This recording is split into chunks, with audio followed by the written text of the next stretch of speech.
ঠাকুরগাঁওয়ের রানীশংকৈল উপজেলার নন্দুয়ার ইউনিয়নের রামপুর ব্রিজের পাশে ভুট্টা ক্ষেত থেকে 2 মে বৃহস্পতিবার মানসিক প্রতিবন্ধীর লাশ উদ্ধার করেছে থানা police.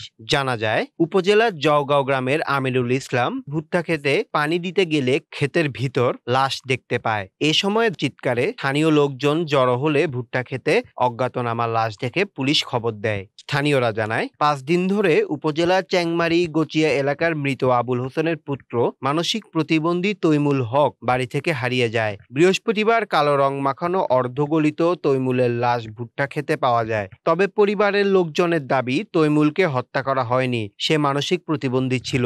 ASP circle Rezaul Haque ভারপ্রাপ্ত কর্মকর্তা সোহেল রানা ঘটনাস্থলে গিয়ে লাশের সুরতহাল রিপোর্ট তৈরি করে লাশ মর্গে পাঠানোর প্রস্তুতি নিচ্ছিল।